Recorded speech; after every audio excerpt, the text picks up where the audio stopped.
What's up, guys, and thanks for tuning in to episode number 3 of From the Field CRÜZR Edition. In this episode, we sit down with Clay Cannon from Cannon Creative CRÜZR Ambassador to see what he's got going on from the field. All right, Mr. Clay Cannon, how are you, buddy? Good. How are you? I'm doing well. How's deer season treating you so far? It's been a rough one. Yeah? Actually, it's been really good. I've had more encounters with big deer this year than I think any other season I can remember. Yeah? It's where are you calling us in from today?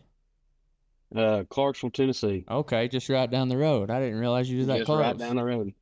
Yeah. We've talked about coming over to Clarksville and hunting some public. I ain't gonna name it specifically, but you probably know what I'm talking about. Yeah, we've got some pretty good public down here. Yeah. We talked to a guy at a trade show that showed us some really good deer that come out from Clarksville. I don't know exactly what the logistics of it look like, but we thought about riding down there.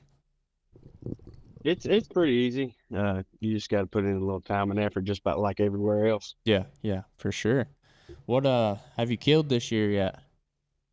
I haven't killed. I've actually missed. I missed my number one target buck. Oh gosh. Back in October, and he's got a new nickname of 9 Lives. I've had 10 encounters with him now. Yeah. And still can't seal the deal. So you missed him back during bow season, you said? I did. Right there, I think the week before Halloween. Dang. That's right around Halloween. That's my favorite week to hunt. Usually I usually end up taking a few days off around Halloween, and this year this is one of the weirdest rut years for at least our area. Mm-hmm. It seems like it's really now just getting going. That's how it is here as well. It's one of those, I feel like it's been so warm here that they just haven't really had a chance to get that good kickoff till this week. Right. Mm-hmm. I've seen a little bit of lockdown, not much. It's almost like we kind of skipped the pre-rut. We went from our bachelor groups straight to lockdown here. Yeah, and I agree wholeheartedly. I mean, I guess the last 3 days has probably been the most rutting activity I've seen yet. And then, of course, I haven't seen a lot of lockdown yet.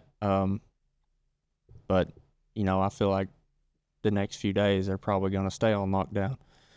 With rifle opening up this weekend here in Tennessee, are you going to be out in the woods? I'm going to try to. I actually go on call tonight, so it doesn't bode too well for me. Okay. What do you do? Full-time job? I'm a project engineer at our local electric utility company. Okay, I got you. And aside from CRÜZR, you also work with Jebs, right? I do. I've been with them for going on about 7 or 8 years now. Gotcha. What they got anything new up their sleeve they ain't dropped yet? We might have a few things coming down the pipe. You just have to keep your eyes out. I hear that.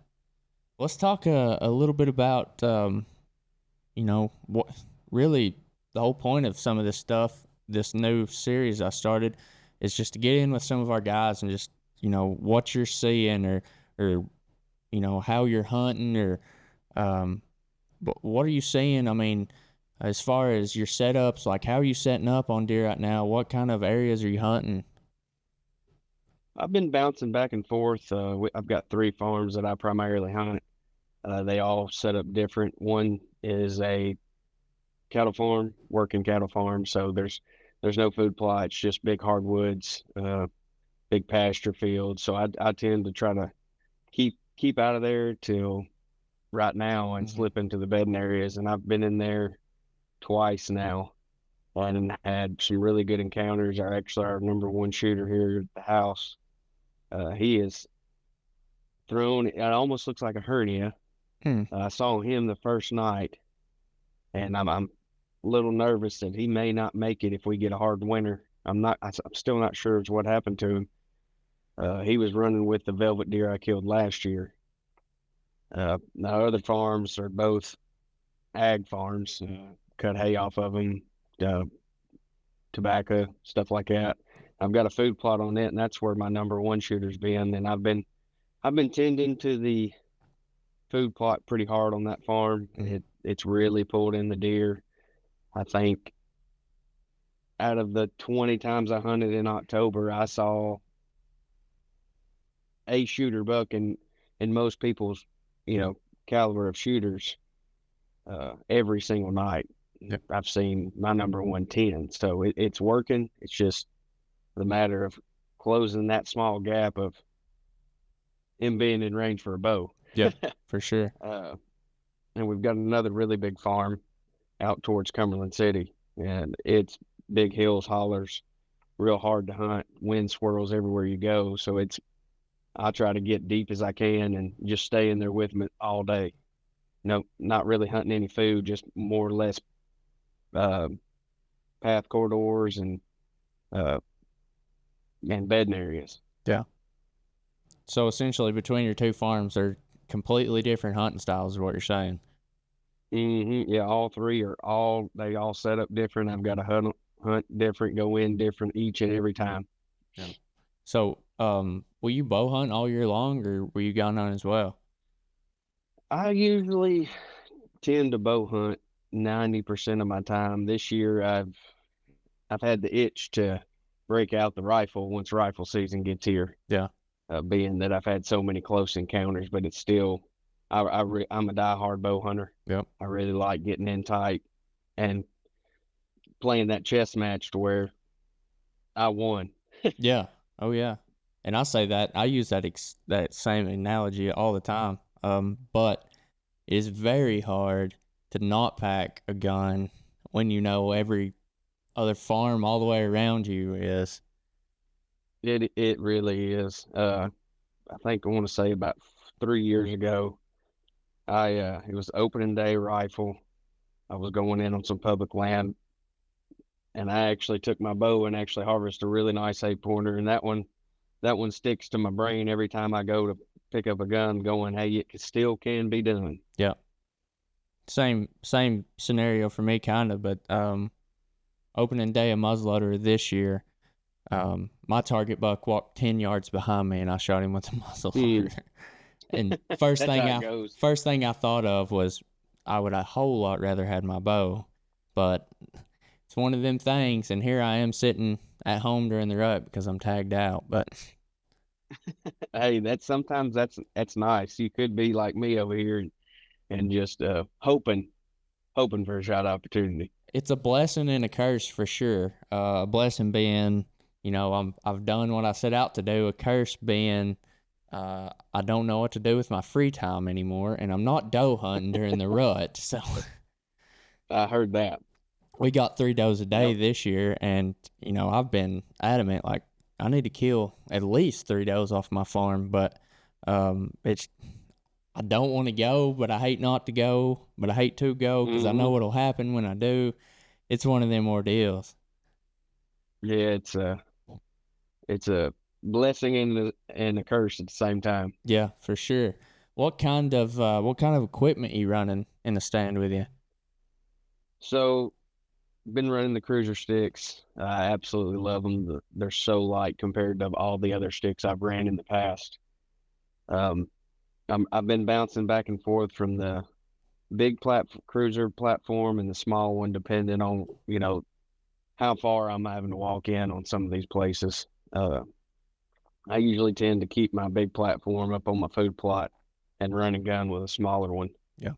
The new backpack has been awesome. I'm able to get all my camera gear in there. I've been running, trying to go lightweight, small camera arm, got my bow, and it's worked out good. I've gotten some really good footage this year, especially back in October, some bucks fighting, making some rub scrapes. So the setup's been by far the best this year that it's been since I've started bow hunting. Yeah. No, just by looking at your Instagram, you take some quality footage, man. Especially some of those pictures you post. They're good and crisp, and I really enjoy looking at your Instagram profile. I appreciate it.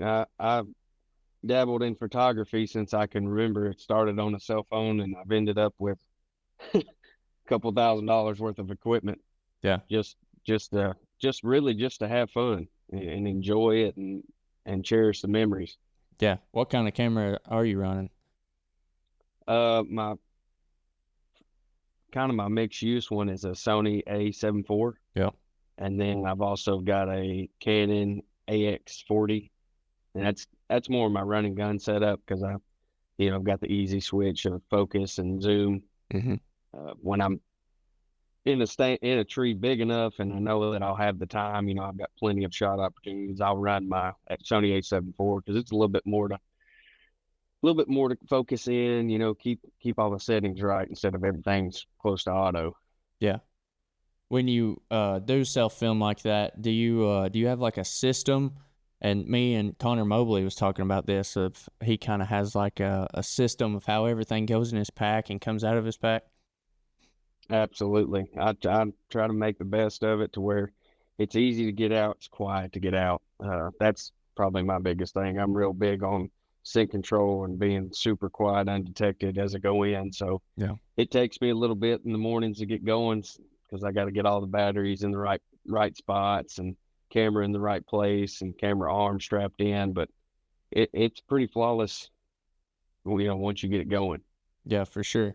Do you always play the wind to your advantage as well? I mean, that's kind of a real relevant question, but I've talked to some guys that say, the wind don't matter to them because scent control. What do you look about on that? Uh, I'm always playing the wind, even with sync control. I've dabbled with ozonics a little bit in the past 2 years, and I'm still playing the wind. I don't think there's anything we can do, at least in my experiences, to keep a deer from smelling you. Yeah. Whether, you're running ozonics on your clothes, scent wash, the, bath, deodorant, everything, they're still going to smell you if they're downwind of you, unfortunately. Yeah, 100%. I agree. What about what do you see the next couple weeks looking like for you as far as patterns? Uh, Usually around Thanksgiving, I'm seeing some good chasing. I'm seeing those first couple of does, those bucks coming off those first couple of does, and they're seeking again. Actually, see, 2 weeks ago was my last encounter with my big shooter at the farm close to the house, and he showed up 2 nights ago. Of course, I was at work, and so I got out there yesterday, and he came after dark, and then this morning I went back out again and ended up turning into a coyote hunt. So that I knew that was going to run it because they were going right where he would be coming from. So luckily I was able to take care of some of that, and I'm thinking the next couple of weeks they're going to be pretty good. It's going to be real primed up. We're going to see a lot of chasing and a lot of a lot of your bigger bucks on their feet for sure. Yeah. And on the coyote hunt, I'm a firm believer that I will always turn a good deer hunt to a coyote hunt anytime it's possible. Absolutely, absolutely. I've seen numerous times where coyote will be stalking a deer, especially during the rut, especially younger deer, Mhm. and the hunt's over. Then it's turned into a coyote hunt. Yeah, I mean, they're just, especially with the bow, there's no reason you should, especially, I mean, people don't trap no more, man. And Mm-mm. you're like us, you like turkey hunting as well. And that's the first thing I think of when I see a coyote. Oh, me too. I think of, immediately comes to mind. Of course, we've got cows on the farm, so cows and then turkeys and fawns, and we've done a pretty good job here at the house of thinning them out, and it's shown. I've had a lot more deer stick around, a lot better turkey hatches through the summer. So Yeah. it's definitely something that's overlooked from time to time. Yeah, for sure. Well, I mean, we talked about it, so we got to get into it now. But turkey hunting this year, dude, I think is going to be pretty good. We talked to Bradley Cohen, which is wildlife biologist, the Cohen Lab from Tennessee Tech, and then Mhm. two of the game wardens as well. And they're saying because of the cicadas, this year's turkey hatch will be outstanding. Yeah, I'm gonna. I'm going to say it's going to be one of the better ones we've seen in our lifetime. Oh, I'm sure. I don't remember. I don't exactly remember the last time we had cicadas. What, 7 years ago or 10 years ago, however long it was. But um, Hmm. the wildlife biologist told me the other day that 4 years from now will be the best turkey hunting that I've probably ever seen in my lifetime. Oh, I can't wait for it. I hope he's right. Yeah. Do you usually turkey hunt more or less than you do deer hunt? It's probably about equal. Yeah. I'm big on turkey hunting, especially traveling turkey hunting. I really enjoy it. But also something about bow hunting and getting in the saddle, and especially around into October, that first couple weeks in November, it's hard to beat. Oh yeah. I almost think that the anticipation sometimes is better than the hunt myself. I heard that. You're so close to some good duck hunting too. You do much of that? I do. I grew up hunting, some public WMA that I hunted way too hard for what it was growing up. So I still duck hunt, but I don't duck hunt near as hard as I used to. Yeah. It's we take a trip out your way every year. You probably know where I'm talking about, but it's one of those places that you can either limit out in just a few minutes or you won't see a duck.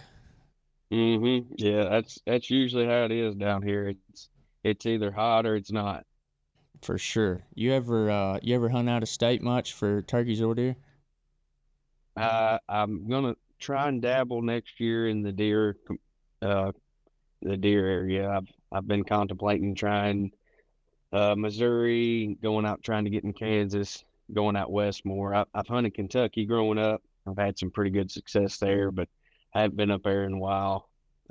Turkeys, absolutely. I see. I've knocked off Nebraska, Oklahoma, Kentucky, and I've been so close in Missouri, it's not even funny. Huh. Now, Nebraska, I could be totally off on this, but don't they have like a town that you can kill like three different species within 10 miles from the town or something? Yep, that's true. I actually went more southwestern Nebraska and ended up killing. Of course, they call them hybrids, but a Rio and a Merriam in the same week. Dang. Dude, I It mean, can was you it tell a was big hot. difference in them? Oh yeah, the color variation, they act the same, at Mhm. least to me, and but the color variation's night and day difference. You go from a dull cream to a bright white on their tail fan and feathers. Yeah. I always knew the Merriams looked different, but I wasn't sure them being that close if they intertwine or what that looked like. Yeah, they intertwine. I talked to the biologist before I went up there, and he pretty much told me, he said, you're going to see both, and you're going to see some that could go either way, and it's literally your call whether it's a Merriam or a Rio. Huh. That'd be pretty wild. To kill a Merriam and then turns out it'd be a Rio and you'd have to back up on your turkey list there. I know it. So The, you got a Grand Slam already? Close. The only one I like is Osceola. I have yet to step foot down in the public of Florida. I try to do all my stuff on public. Uh, it just something about chasing one public, knowing you did it with everybody. Mm-hmm. It's very, very satisfying to me, but also it's tough, and I think that's why I enjoy it so much. For sure. I mean, I don't know about you, but I'd totally be all right if I didn't have to walk through gator and snake infested waters to kill a turkey. Oh yeah, I've heard a lot of stories of a couple buddies that's been down there, and I think that's one reason why I put it off so long. Yeah, and I mean, we're also kind of blessed here in Tennessee too. We've got, I mean, our eastern turkey population is usually some of the best, in my opinion, I would think, and it's hard to just go and run when you can limit off turkeys here at home. Oh yeah, I have to agree. I will say that so far, Easterns have been the hardest species that I have hunted, and I've hunted them my whole life compared to different states. Really? Yes, that most definitely. When you go out west, it's sometimes it's almost not even fair, and then sometimes they act like Eastern, and you've got to really go after them and pull out all the tricks. But it, there's nothing like an Eastern, that stubborn as they are. Hmm. See, and I mean, I've only killed Easterns, so I would think that, uh, like a Merriam or something that you got less cover or had to hike to would be a little more difficult.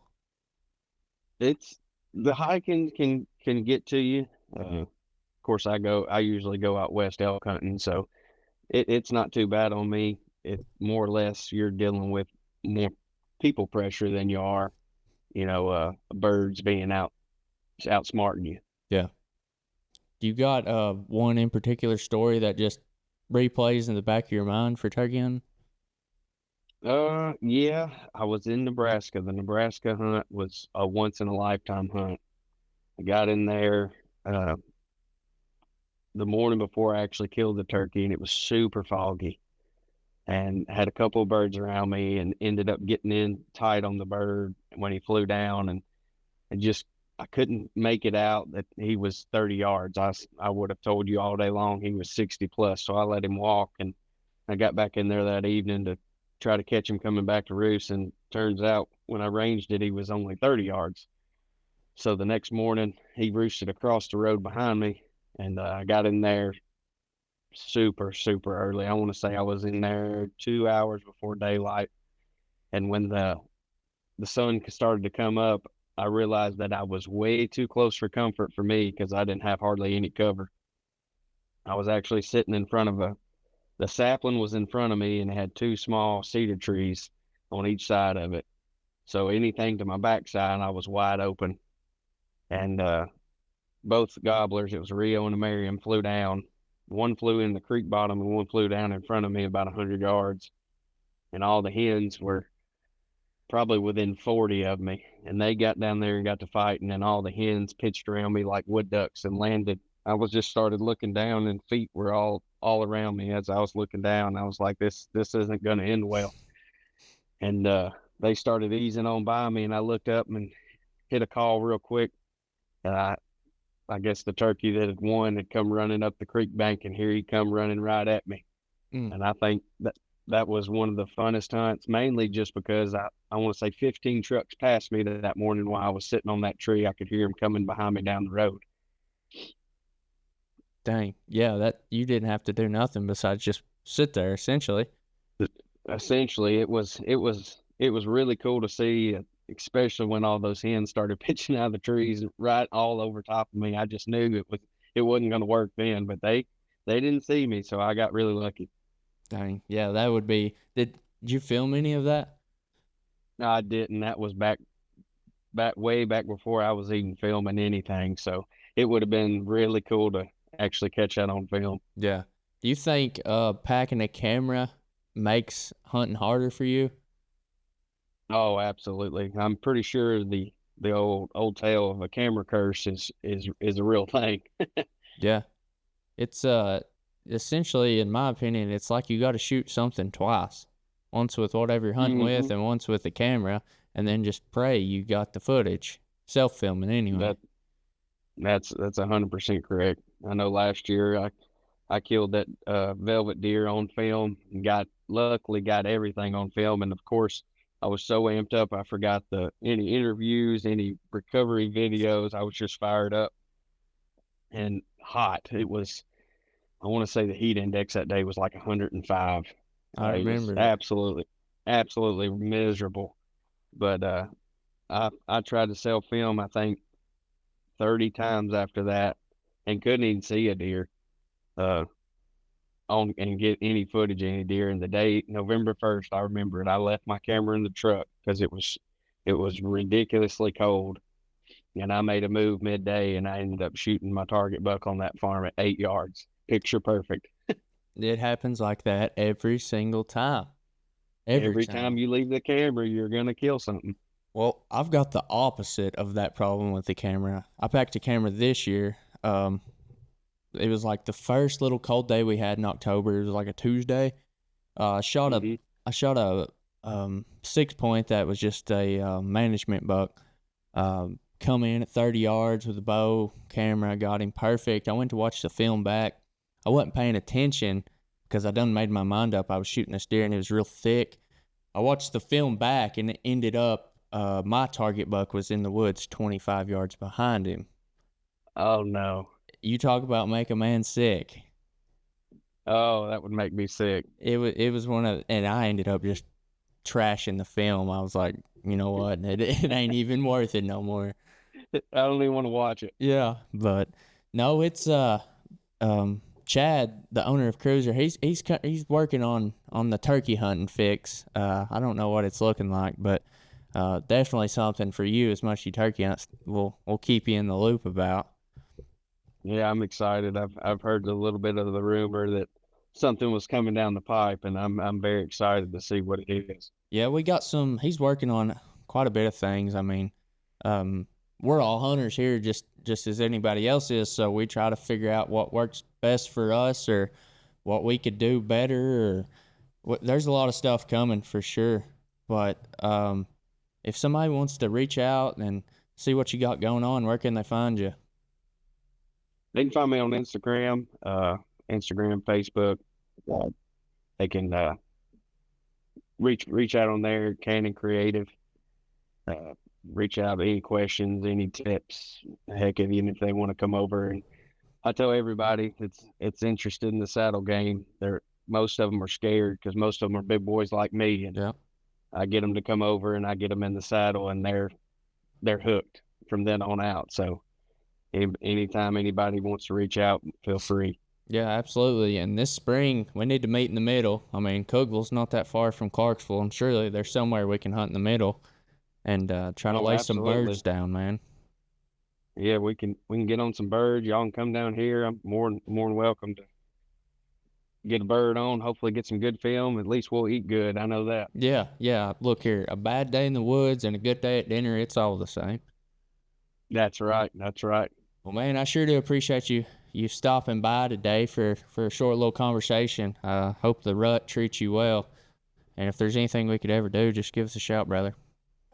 Yeah, I appreciate y'all. I appreciate y'all having me on here. Yes, sir. Have a good one, man. You too.